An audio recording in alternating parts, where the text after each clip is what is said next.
যে বিভিন্ন জিলা সদৰত অনুষ্ঠিত হোৱা কেবিনেটসমূহত লোৱা সিদ্ধান্তসমূহ আজি কাৰ্যকৰীকৰণ হৈছে আৰু সেই জিলাসমূহলৈ বিকাশৰ এক নতুন দিগন্ত কঢ়িয়াই আনিছে।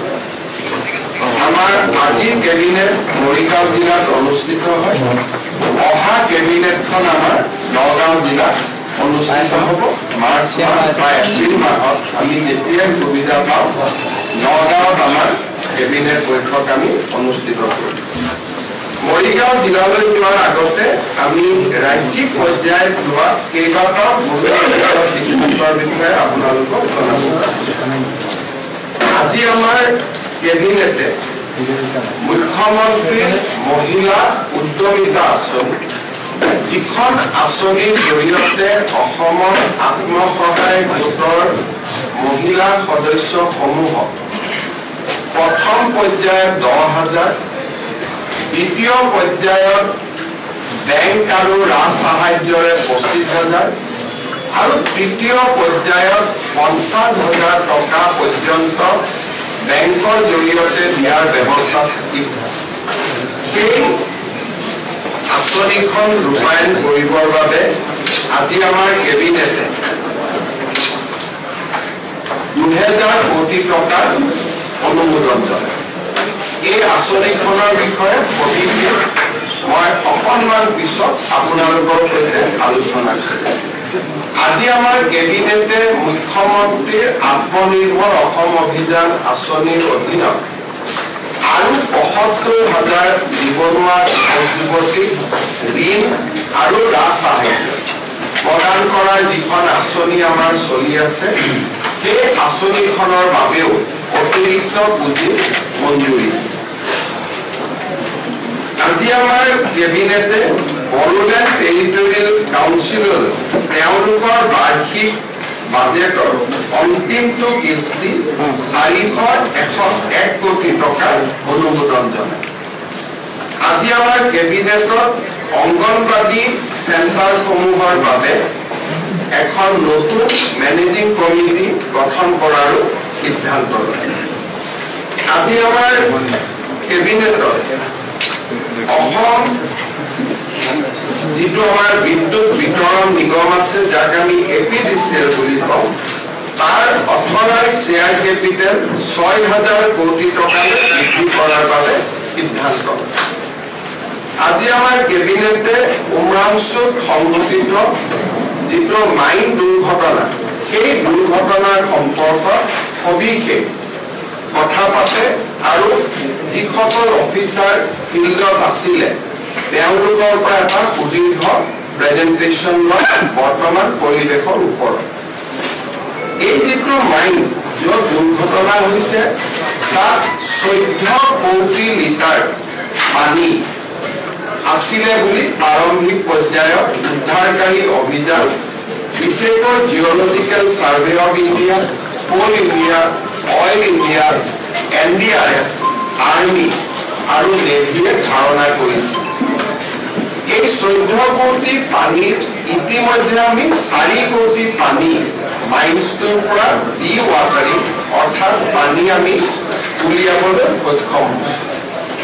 11 কোটি লিটাৰ পানী এতিয়াও সেই কয়লাৰ খাকটোৰ ভিতৰত সোমাই আছে। আমি কেবিনেটে অফিচাৰসকলক সুধিছিলোঁ যে আপোনালোকৰ এই ডিৱাটাৰিঙৰ বাবে কিমান দিন লাগিব। আজিৰ স্পীডত তেওঁলোকক 25ৰ পৰা 60 দিন পৰ্যন্ত ডিৱাটাৰিং কৰিব লাগিব বুলি তেওঁলোকে আমাক জনায়। আমি তেওঁলোকক এই ডিৱাটাৰিংসমূহ কৰি যাবৰ বাবে আৰু ভাৰতীয় সেনাবাহিনীক লগত ৰাখিবৰ বাবে আজি কেবিনেটে অনুমোদন জনায় যে in presence of Indian army and army engineers, ডিৱাটাৰিং process will continue till we reach the logical conclusion. আৰু টাৰ্গেটটো হ'ল যে 11 কোটি লিটাৰ পানী আমি খাপটোৰ পৰা উলিয়াব লাগিব। ইতিমধ্যে আমি 4টা মৃতদেহ উদ্ধাৰ কৰিছোঁ। 5জন লোক মাইন্সৰ ভিতৰত থকা বুলি সন্দেহ কৰা হৈছে। স্বাভাৱিকভাৱে 10 দিন হৈ যোৱাৰ পিছত তেওঁলোকৰ জীয়াই থকাৰ সম্ভাৱনা যথেষ্ট ক্ষীণ বুলি আমি ক'ব লাগিব কেবিনেটে আজি আটাইকেইটা পৰিয়াললৈ 10 লাখ টকাকৈ এটা আৰ্থিক সাহায্য ঘোষণা কৰিছে যাৰ আমি মৃত শৰীৰ পাইছো তেওঁলোকৰ পৰিয়াললৈ 10 লাখ টকা পাব আৰু যাৰ আমি মৃত শৰীৰ পোৱা নাই বা জীৱন্ত অৱস্থাত উদ্ধাৰ কৰিব পৰা নাই তেওঁলোকৰ পৰিয়ালেও এই 10 লাখ টকা লাভ কৰিব গুৱাহাটী উচ্চ ন্যায়ালয়ৰ অৱসৰপ্ৰাপ্ত ন্যায়াধীশ ন্যায়মূৰ্তি শ্ৰীমতী অনিমা হাজৰিকাৰ নেতৃত্বত আজি কেবিনেটে এই গোটেই ঘটনাৰ এটা ন্যায়িক তদন্ত ঘোষণা কৰিছে সম্পূৰ্ণ নিৰপেক্ষভাৱে উচ্চ ন্যায়ালয়ৰ অৱসৰপ্ৰাপ্ত ন্যায়াধীশ জাষ্টিস অনিমা হাজৰিকাই এই গোটেই ঘটনাৰ তদন্ত কৰি 3 মাহৰ ভিতৰত চৰকাৰক প্ৰতিবেদন দিব আৰু চৰকাৰে সেইমতে কাৰ্যসূচী গ্ৰহণ কৰিব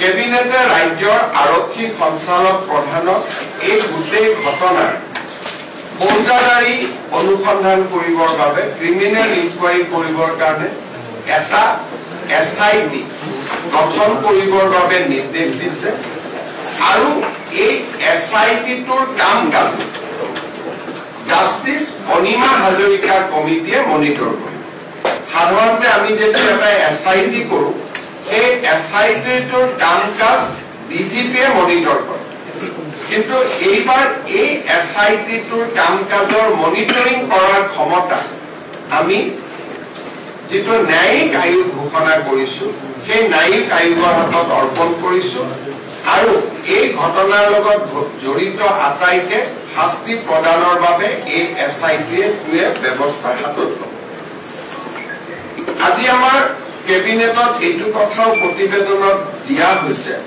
যে বহুতে কৈছে যে ৰেড হোলটো কেনেকে আমি যেতিয়া তাত পৰীক্ষা কৰিলো মাইনিংটো ক'ৰ পৰা হ'ল তেতিয়া দেখা গ'ল যে সেই অঞ্চলত 220টা এনেকুৱা কয়লাৰ খাদ আছে এই 220টা কয়লাৰ খাদ কেনেকৈ ক'ৰ পৰা আৰম্ভ হ'ল তাক আমি স্যাটেলাইট দি পিছলৈকে ঘূৰি ঘূৰি গৈ থাকিব লাগিব অৰ্থাৎ 2000 আজি 25 চন আমি 20 চনৰ স্যাটেলাইট চাব লাগিব 18 স্যাটেলাইট চাব লাগিব 14 স্যাটেলাইট চাব লাগিব আৰু এটা সময়ত গৈ গৈ তাক টাইম ল্যাগ বুলি কয় এটা সময়ত এই মাইন্স কেটা কোন চনত কেতিয়া আৰম্ভ হৈছিল তাক স্যাটেলাইটৰ জৰিয়তে ধৰিব পৰা যাব আমি সেই স্যাটেলাইট যিখিনি ডেটা সেইখিনি স্যাটেলাইট ডেটা কালেকশন কৰিবৰ বাবেও ৰাজ্যৰ ৰাজহ আৰু পুনৰ সংস্থাপন বিভাগক নিৰ্দেশ দিছে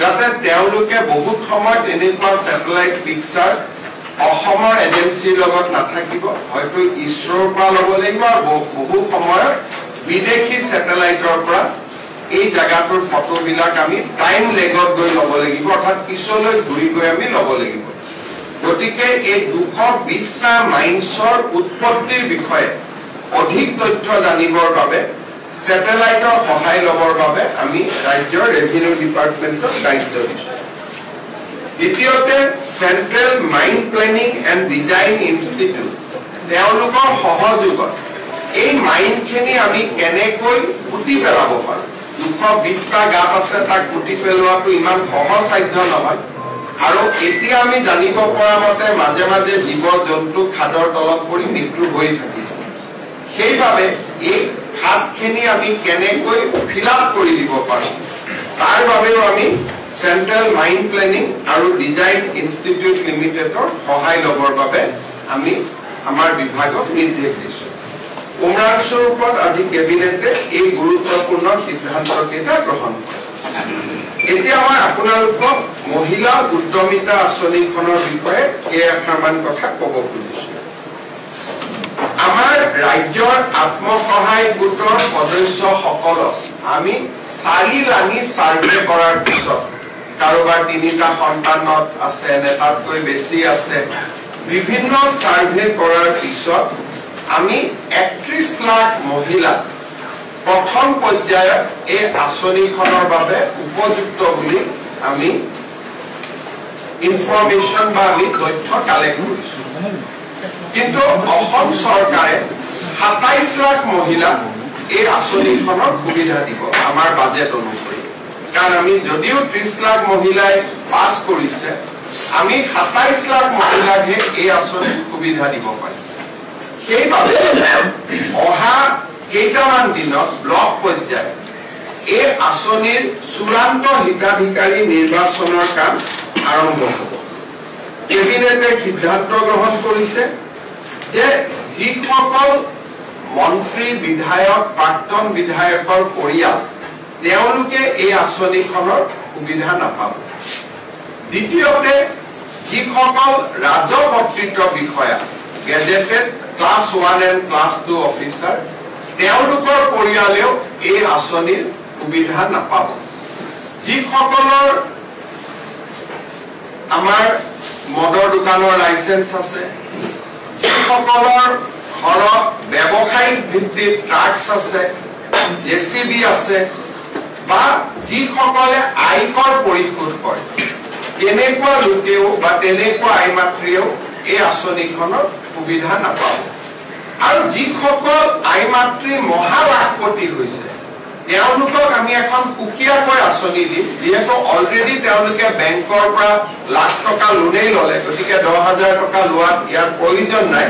কিন্তু তেওঁলোকক আমি সুকীয়াকৈ আৰু ভাল আঁচনি এখন দিয়াৰ বাবে আমি চিন্তা কৰিম। এই ধৰণে আমি যিটো মহিলাসকলক 10,000 টকা দিয়াৰ ঘোষণা কৰিছিলো, সেই আঁচনিখনক আমি চূড়ান্ত পৰ্যায়লৈ লৈ গৈছো। আৰু আঁচনিখনৰ শুভ উদ্বোধন এপ্ৰিল মাহত আমি বিহালী সমষ্টিত কৰিবৰ বাবে সিদ্ধান্ত গ্ৰহণ কৰিছো। অৰ্থাৎ প্ৰথম বিহালীৰ আই মাতৃসকলক এই টকা দি পেলাই এই আঁচনিখনৰ আমি শুভ উদ্বোধন কৰিম। তাৰপিছত প্ৰতিটো সমষ্টিতে একোখন মিটিং হৈ এই আঁচনিৰ টকা আমি সমষ্টি ভিত্তিক বিতৰণ কৰিম। এতিয়া মই মৰিগাঁও জিলাৰ বাবে আজি আমি লোৱা কেইবাটাও সিদ্ধান্তৰ কথা আপোনালোকক জনাব খুজিছো। মৰিগাঁও জিলাৰ এটা খুব ইম্পৰ্টেণ্ট ৰাস্তা বালিমুখীৰ পৰা চিলডুবিলৈ আমাৰ বুঢ়াগাঁও হৈ এই ৰাস্তাটোৰ কাৰণে আজি আমি 70 কোটি টকা অনুমোদন কৰিছো। মৰিগাঁও নগৰৰ পুৰা ড্ৰেইনেজ চিষ্টেমটো নতুনকৈ সুন্দৰ কৰাৰ বাবে আগতে মই এটা এনাউন্সো কৰিছিলো, গোটেইখিনি মিলি আজি আমি 55 কোটি টকাৰ অনুমোদন জনাইছো। মৰিগাঁও সাৰ্কিট হাউচটো নতুনকৈ নিৰ্মাণ কৰাৰ কাৰণে আমি 15 কোটি টকাৰ অনুমোদন জনাইছো। জোনবিল মেলা এটা সুন্দৰ ষ্টেজ নিৰ্মাণ কৰিবৰ বাবে আমি 5 কোটি টকাৰ অনুমোদন জনাইছো। হিৰোদ বৰুৱা ষ্টেডিয়ামৰ বাকি থকা পেভিলিয়নখিনি নিৰ্মাণ কৰি তাক আটক ধুনীয়া কৰাৰ বাবে আমি 5 কোটি টকাৰ অনুমোদন জনাইছো। আমাৰ জালুগুটি গাঁৱত ইলাৰাম বা যি আমাৰ নৱ বৈষ্ণৱ আন্দোলনৰ এগৰাকী মহান পুৰোধা আছিল, জালুগুটিত সেই স্থানত প্ৰকল্প এটা নিৰ্মাণৰ বাবে আমি 5 কোটি টকাৰ অনুমোদন কৰিছো। মৰিগাঁৱত অডিটৰিয়ামৰ অভাৱ, 1000 লোক বহিব পৰাকৈ সভা সমিতি কৰাৰ অভাৱ। মৰিগাঁৱত এটা সুন্দৰ প্ৰেক্ষাগৃহ ইলাৰাম দাস আটাৰ নামতে আমি প্ৰায় 20 কোটি টকা খৰচ কৰি এটা শংকৰদেৱ কলাক্ষেত্ৰৰ দৰে এটা আটক ধুনীয়া প্ৰেক্ষাগৃহ নিৰ্মাণৰ বাবেও আজি কেবিনেটে অনুমোদন দিছে। ইয়াৰ উপৰিও মিকিৰ ভাটাত এটা অতিথিশালা, তিৱা সাহিত্য সভাৰ ভৱন আৰু এই দুটা নিৰ্মাণৰ বাবেও আমি 1 কোটি টকাকৈ অনুমোদন দিছো। কপাহেৰা ষ্টেডিয়ামখন সম্পূৰ্ণ কৰাৰ বাবে আমি 3 কোটি টকাৰ আৰু এটা অনুদান আজি কেবিনেটে ঘোষণা কৰিছে। মৰিগাঁৱৰ কেইবাখনো বিদ্যালয় ইতিমধ্যে 100টা গৌৰৱোজ্জ্বল বছৰ পাৰ কৰিছে। মৰিগাঁৱৰ central Motiram Bora higher secondary school, মই জিলা কৈছো, সমষ্টি পোৱা নাই। মৰিগাঁৱৰ আজাৰবাগ উচ্চতৰ মাধ্যমিক বিদ্যালয়, হাজাৰবাৰী গড়মাৰী আঞ্চলিক উচ্চ মাধ্যমিক বিদ্যালয়, মিকিৰ ভেটা উচ্চতৰ মাধ্যমিক বিদ্যালয়, চুকদৰ সৰুবৰী উচ্চতৰ মাধ্যমিক বিদ্যালয়, Morigaon collegiate higher secondary school, Moirabari girls high school, লাহৰীঘাটৰ GRB চৰাইহাগী ছেকেণ্ডাৰী স্কুল আৰু লাহৰীঘাটৰ কলিহামাৰী হাই স্কুলৰ বাবে প্ৰতিখন স্কুলৰ বাবে আমি 8 কোটিকৈ টকা অনুমোদন জনাইছো যাতে অতি সুন্দৰ একোটা ভৱন আমি নিৰ্মাণ কৰি উলিয়াব পাৰো। ইয়াৰ উপৰিও মৰিগাঁও কলেজ, জাগিৰোড কলেজ, মায়ং আঞ্চলিক college, Ghanakanta Barua college, Budhagaon college, Lahorighat college, Charaibahi college আৰু মইৰাবাৰী কলেজ প্ৰতিখন কলেজলৈ আমি 5 কোটিকৈ টকাৰ অনুমোদন দিছো। মই ভাবো প্ৰায় 270 কোটি টকাতকৈ অধিক মৰিগাঁও জিলাৰ আৰ্থ সামাজিক বিকাশৰ বাবে আমি ব্যয় কৰিব পাৰিম। আমাৰ চলি থকা আঁচনিবিলাকৰ উপৰিও মৰিগাঁও জিলাৰ উন্নয়নৰ কাৰণে এই আঁচনিখিনি আজি আমি ঘোষণা কৰিছো। দীৰ্ঘকালীন ভিত্তিত মৰিগাঁৱত মেডিকেল কলেজখন হৈ যোৱাৰ লগে লগে তাত BSc নাৰ্ছিং কলেজ এখন স্থাপনৰ বাবেও আমি প্ৰচেষ্টা হাতত লওঁ। ইয়াৰ উপৰিও জাগিৰোডত উদ্যোগিক পাম হোৱাৰ পিছত, ছেমি কণ্ডাক্টৰ উদ্যোগ হোৱাৰ পিছত মৰিগাঁৱক লৈ বা জাগিৰোডক লৈ মানুহৰ এটা উৎসাহ আছে।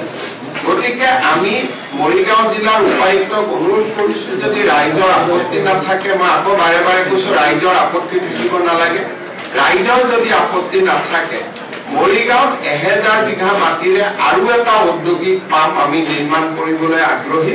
জিলা উপায়ুক্ত মহোদয় ৰাইজৰ লগত কথা বতৰা পাতি কোনো ধৰণৰ জোৰ জুলুম নকৰাকৈ, হুলস্থুল নকৰাকৈ এটা স্থানত বা দুটা স্থানত আমি যাতে 2টা ঔদ্যোগিক পাম নিৰ্মাণ কৰিব পাৰো তাৰ বাবে আমি চেষ্টা কৰিবৰ বাবে সিদ্ধান্ত গ্ৰহণ কৰিছো। আৰু আপোনালোকে গমেই পায় যে 1 ফেব্ৰুৱাৰীত মৰিগাঁও জাগিৰোডৰ ৰাস্তাৰ ওপৰত যিখন দলং আছিল জাগিৰ ভকত গাঁৱৰ দলংখনো শুভ উদ্বোধন কৰা হ'ব। এইখিনি আজি ঘোষণা আছিলে আৰু আজি আমাৰ মন্ত্ৰীসভাৰ সদস্যসকলে এতিয়া একেলগে ছেমি কণ্ডাক্টৰ ইণ্ডাষ্ট্ৰীও চাব যাব। মই অলপ জুনবিল মেলাতো যাম। আপোনালোকৰ যদি কিবা সুধিবলগীয়া আছে সুধিব। Sir, agriculture development ক্ষেত্ৰত সুধিব লগা আছে। মানে ইয়াতে agriculture development যথেষ্ট উন্নত, agriculture যথেষ্ট প্ৰডাক্টছ আছে। হয়, আমাৰ কৃষি মন্ত্ৰী আছে, আপোনাৰ ইৰিগেশ্যন ডিপাৰ্টমেণ্টে একদমেই বেয়া অৱস্থা। 2% এটা কাম কৰিব। মই কৃষি মন্ত্ৰী মাটি পৰি আছে কিন্তু কোনো ধৰণৰ ইৰিগেশ্যন ডেভেলপমেণ্ট আজি এতিয়া আৰু মই পৰামৰ্শৰ ফালে যোৱা নাই কাৰণ মৰিগাঁৱত যথেষ্ট সমস্যা থাকিব। মই কৃষি মন্ত্ৰী আৰু জলসিঞ্চন মন্ত্ৰী কেতিয়াবা একেলগে মৰিগাঁৱত আহিবৰ বাবে মই যাতে কিবা লাগে সমস্যাৰ কথা নকব কাৰণ আমাৰ ইমানেই আছে। গতিকে আজি আৰু ইয়াৰ নতুন সমস্যা ল'ব খোজা নাই। কিবা যদি প্ৰশ্ন আছে প্ৰশ্নখিনি উল্লেখ কৰিলে মই বেলেগ এটা বিষয় জানিব বিচাৰিছো। অকল সৰু প্ৰশ্ন, ৰাহুল গান্ধীয়ে কালি এটা বিশেষ মন্তব্য কৰিছিল আৰু ৰাহুল গান্ধী দেশৰ বিৰুদ্ধে যুঁজাৰ কথা কৈছিলে বিজেপি আৰু RSS ভাল পৰিৱেশ এটা ৰাহুল গান্ধী নাম শুনিলে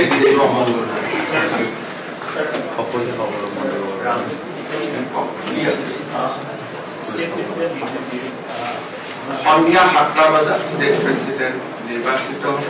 ষ্টেট প্ৰেচিডেণ্টজন এনেকুৱা ব্যক্তি হ'ব যোনে বিধানসভা নিৰ্বাচনত প্ৰতিদ্বন্দ্বিতা নকৰে।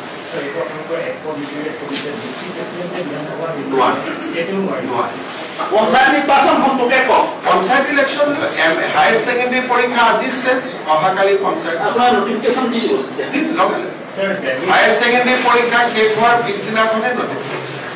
আপুনি যিটো ঘোষণা কৰিছিল যে দল বুলি নহয় তেনেকুৱা ধৰণে যিটো মই নিজে ৰাইজক আহ্বান জনাম যে পঞ্চায়তৰ সদস্য আৰু সভাপতিৰ পোষ্ট যাতে বিজেপি দলে কোনো ইণ্টাৰফেয়াৰ নকৰে আৰু আমি অৰাজনৈতিক ব্যক্তিক যাতে জিকাই আনিব পাৰো।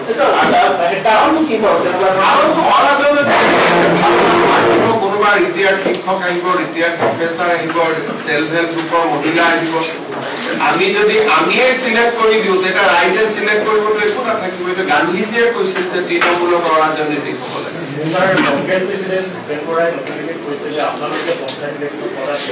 এতিয়া মই দেখোন আজি ঘোষণাই যিদিনাখনে হায়াৰ ছেকেণ্ডাৰী পৰীক্ষা শেষ হ'ব তাৰ পিছদিনাখনে পঞ্চায়ত ইলেকশ্যন পাতিব। কিন্তু আমাৰ চৰকাৰে পঞ্চায়ত ইলেকশ্যনতকৈও অসমৰ ছাত্ৰ ছাত্ৰীৰ কল্যাণত আটাইতকৈ বেছি গুৰুত্ব দিয়ে মেট্ৰিক পৰীক্ষা চলি থাকিব তাত মাইক বজোৱাৰ সাহস কংগ্ৰেছ দলৰ থাকিব আমাৰ নাই হায়াৰ ছেকেণ্ডাৰী পৰীক্ষাত চেণ্টাৰ এটা চলি থাকিব গাঁৱত সন্মুখত ৰাজনৈতিক দলৰ মিটিং কংগ্ৰেছে কৰিব পাৰিব আমি কৰিব নোৱাৰো গতিকে আমাৰ চৰকাৰখন জ্ঞান আৰু প্ৰজ্ঞাৰ সাধনাৰ প্ৰতি এখন চৰকাৰ গতিকে আমি পৰীক্ষাৰ লগত চৰকাৰ ইলেকশ্যন পাতিব নোৱাৰো তেখেতসকলে কিয় কেছ কৰিছিলে পঞ্চায়ত ইলেকশ্যন পিছুৱাবৰ কাৰণে তেওঁলোকে কেছ কৰি পিছুৱালে গতিকে যিহেতু কেছ কৰি পিছুৱাই দিলে মই মেট্ৰিক আৰু হায়াৰ ছেকেণ্ডাৰী পৰীক্ষাৰ মাজত পঞ্চায়ত ইলেকশ্যন পাতি কাললৈ এই ৫ লাখ ল'ৰাৰ অভিশাপ ল'ব নোৱাৰো ছমাহৰ আগৰ ভিতৰতে প্ৰচেছ হৈ আমি শেষ কৰিম ইলেকশ্যন পাতিব ৰেডি হ'ল তেওঁলোকে কোৰ্টত দিছে যিখন দলঙৰ কথা ওলাই আছে কালে এতিয়া এডভান্টেজ আছামৰ সময়ত আমি ভাল খবৰ পাই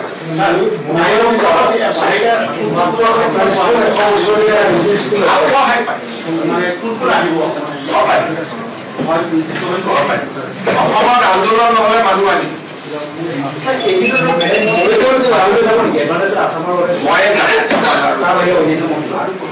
মৰিগাঁও জিলাত ২৭খন প্ৰাথমিক স্কুল ১০০ বছৰীয়া স্কুল আছে তেখেতসকলে কেনেকুৱা ধৰণৰ সাহায্য আজি আমি ইয়াত ঘোষণা কৰা নাই কিন্তু আমাৰ বিভিন্ন আঁচনি এইখিনিতো স্পেচিয়েল বাকী চৰকাৰী আঁচনিৰ জৰিয়তে শিক্ষা বিভাগে সহায় কৰি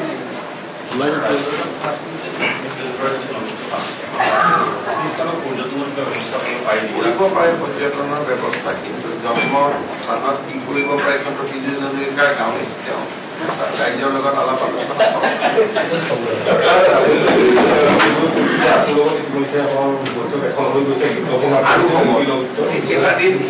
সাধাৰণতে কি হয় আছুৱেও নিবিচাৰে যে ইলেকশ্যন আমি থকাৰ সময়ত তেওঁলোকৰ লগত আলোচনা কৰে সেইকাৰণে আমি এটা আছুৱে বিচাৰে যে কিবা উপনিৰ্বাচন পঞ্চায়ত ইলেকশ্যনৰ আগতে আলোচনাবিলাক হ'ব যাতে বস্তুটোৰ এটা পলিটিকেল কালাৰ নহয় সেইকাৰণে পঞ্চায়ত ইলেকশ্যনটোৰ দিনকালটো চাই মই আছুৰ লগত বহিম কিন্তু এইবাৰ বিধানসভাত বহুকেইটা জাষ্টিছ বিপ্লৱ শৰ্মা কমিটিৰ সিদ্ধান্ত ৰূপায় টাটা ছেমিকণ্ডাক্টৰ বেছ কৰি যিটো ১০০০ বিঘা মাটিৰ আপুনি যদি বিবাদ নহয় ইয়াত আকৌ এটা যে উদ্যোগ পাম স্থাপনৰ মানে পোষকতা কৰিছে কি অসমত ৰকেটো বনি যাব অসমত মিছাইলো বনি যাব মৰিগাঁও মানে চাইনিং বুলি ক'ব বিচাৰে মৰিগাঁওটো আপোনালোকে মাত্ৰ আৰু ২০২৫ৰ পিছত চাব কিমান আগবাঢ়ি গৈ আছে মৰিগাঁও চাইনিং শব্দ মই ক'ব নোখোজো কাৰণ চাইনিং মানে আৰু তাৰ মিনিং কিমান ডিগ্ৰী কি কথা বহুত আহিব কিন্তু যদি অসমত আন্দোলন নহয়